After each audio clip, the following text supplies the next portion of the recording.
क्या आप भी क्लास 9th में हो और आप लोग बहुत परेशान हो कि मैम समझ नहीं आ रहा है 9th का पूरा सिलेबस कैसे हम लोग रिवीजन करें, कम समय में हमें पूरा पढ़ना है, हमें अच्छे नंबर लाने हैं और ऊपर से अब 10th का भी टेंशन है।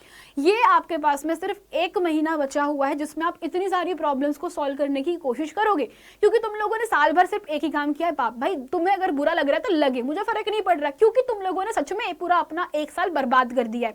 ये थोड़े से हार्श वर्ड है, थोड़े से कठिन शब्द है जो तुम्हें चुभ सकते हैं, लेकिन ये कड़वा सच में तुम्हें आज बोलने वाली हूँ कि तुमने अब तक पूरा साल बर्बाद कर दिया। तुम लोगों ने बिल्कुल ध्यान नहीं दिया कि हमारा मेन मोटो क्या है, हमारा मेन लक्ष्य क्या है। गेम खेल करके, अपने टाइम को टीवी सीरियल्स देख करके, यूट्यूब शॉर्ट देख करके, इंस्टाग्राम की रील्स देख देख के बर्बाद कर दिया है। और अब तुम्हें ये ध्यान में आ रहा है कि यार 1 महीना बचा है और मैं पेपर की तैयारी कैसे करूं। खैर, तुम लोगों ने जो पाप कर्म कर दिए तो कर दिए। बात करते हैं कि अब सॉल्यूशन क्या है। ठीक है, जो हो गया वो हो गया, वो अतीत था आपका। अब बात करते हैं कि यार सॉल्यूशन क्या है। तो आपकी सुभद्रा दीदी आपके लिए आज कुछ ऐसी चीजें लाई है जो साइंटिफिकली प्रूवन है, क्योंकि एक ह्यूमन बिहेवियर इसी तरीके से काम करता है। एंड उसके हिसाब से आज की जो चीजें तुम्हें बताने वाली हूं वो लास्ट 1 महीने का फुल प्रूफ प्लान है जो तुम्हें फॉलो करना चाहिए। अगर तुमने कुछ नहीं पढ़ रखा हुआ है और अगर पढ़ भी रखा हुआ है फिर भी डाउट है, क्वेश्चन नहीं सॉल्व हो रहे, तो उसके लिए ये सेशन तुम्हारा। देख लो, 5 मिनट दोगे, ज्यादा नहीं, और तुम लोग पाओगे, तुम लोग बहुत अच्छा सीख के जा रहे हो। सिर्फ 5 मिनट चाहिए तुम्हारे मुझे, दैट्स इट। एक बार 5 मिनट में तुम देखोगे, समझोगे कि क्या क्या चीजें बता रही हूं मैं, जो तुम्हारी लाइफ के वो 1 महीने को चेंज कर देगा, तुम्हारी आदतें बदल देगा, तुम्हारे पूरे के पूरे पढ़ने के तरीके को चेंज कर देगा। चलो समझाती हूँ। सबसे पहले आती है एक टेक्निक जिसका नाम है 3R। ठीक है, 3R से मैंने उसको 4R कर दिया क्योंकि ऑफ कोर्स चौथा R भी बहुत इंपॉर्टेंट है। तो ये 4R टेक्निक का मतलब क्या, समझा देती हूँ। सबसे पहली बात है यार कि 4R में पहला R स्टैंड करता है रीड के लिए। तुम्हें पढ़ना है, छोड़ दो अभी, अगर तुम लोगों ने अब तक नहीं पढ़ रखा पढ़ना शुरू करो, पर ऐसा पढ़ो कि कम समय में ज्यादा नॉलेज गेन कर सको। तो पढ़ने के लिए सबसे बेस्ट तरीका है तुम अभी 1 शॉट रिवीजन की तैयारी कर सकते हो। तुम्हारे सारे टीचर्स ने, अगर तुम हिंदी मीडियम के हो और तुम लोग डाउटनेट से पढ़ रहे हो तो बहुत सारे बच्चे लोगों ने ऑलरेडी ये शुरुआत कर दी है। 1 शॉट तुम्हें दे दिए गए हैं, तुम लोग पढ़ो, शुरुआत करो कहीं से, बस पढ़ो एक बारी। एक बार पढ़ने के बाद तुम्हें बैठना है अपने रिवीजन नोट्स के साथ में। फिर तुम्हें करना है 2R, revise revise and revise. तुम्हें बस क्या करना है, जो भी पढ़ा है उसको फटाफट दूसरे दिन रिवीजन मार लो।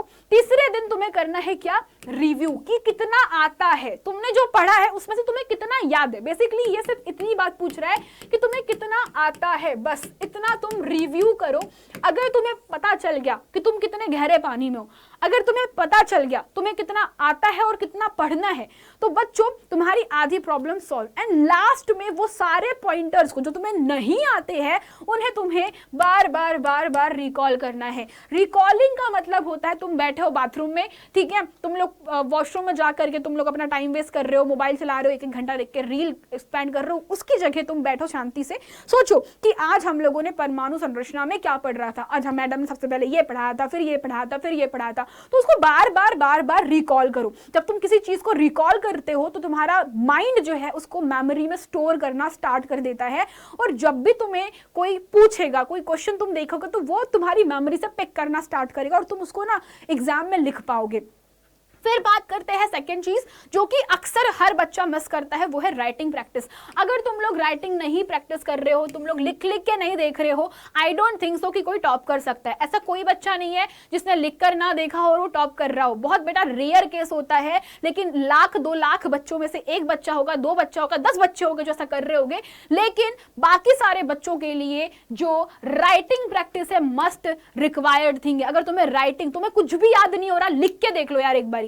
तुम लिखना तो शुरू करो, तुम अपनी एक नोटबुक बनाओ, तुम अपनी कॉपी बनाओ जहां पर तुम लिख सकते हो, तुम्हारे क्वेश्चन के आंसर को रिव्यू कर सकते हो। इस तरीके से तुम्हारी जो टेक्निक है, तुम्हें कहां पे लैग हो रहे हो, तुम्हें कहां परेशानियां आ रही है, तुम्हें कौन सी चीज नहीं बन रही है, ये सारी चीजें तुम्हारी राइटिंग प्रैक्टिस में तुम्हें पता चलेगी। तुम्हें तुम्हारी कमजोरी पता चलेगी, और जब तुम्हें तुम्हारी कमजोरी का पता चल जाएगा तुम आसानी से बेटा क्या करोगे, उसके ऊपर काम करना शुरू करोगे। एंड इसके बाद सबसे महत्वपूर्ण आती है क्वेश्चन प्रैक्टिस।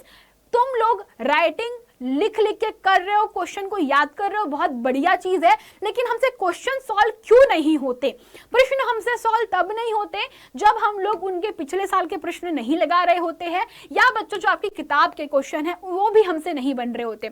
आपने मान लीजिए आज मुझसे पूरा का पूरा एक वन शॉट पढ़ा, बढ़िया से परमाणु संरचना की थ्योरी पढ़ ली, सब कुछ आप लोगों ने पढ़ लिया, मस्त समझ लिया, लेकिन तुम लोग जब तक उस टॉपिक से संबंधित प्रश्नों के ऊपर कार्य नहीं करोगे, तुम्हें पता नहीं चलेगा कि किस प्रकार के प्रश्नों को पूछा जाता है। तो सबसे पहला काम क्या रहेगा?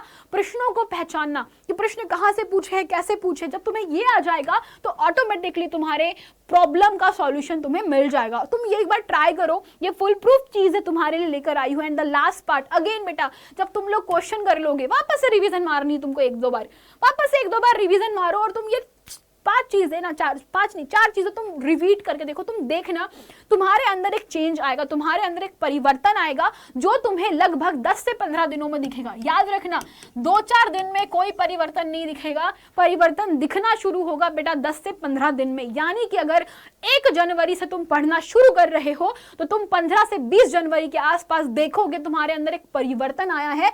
और वो परिवर्तन को तुम बेटा जब अपने आप ऑब्जर्व करोगे ना, तब तुम्हें तुम्हारी सुभद्रा दीदी की याद आएगी और तुम बोलोगे कि हाँ, हमें दीदी ने पहले ही बोल दिया था कि 15 दिन पहले कोशिश करके देखो, ऑटोमेटिकली तुम्हारे चेंजेस आएगा, पढ़ने में मन लगेगा, क्वेश्चन तुमसे बनने लगेंगे। करके देखो और बताओ मुझे कि कितना तुम लोगों ने ये सारे के सारे पॉइंटर्स को फॉलो किया है। एंड कमेंट सेक्शन में बताओ कि कितना यूजफुल है और कितना फॉलो कर लिया है।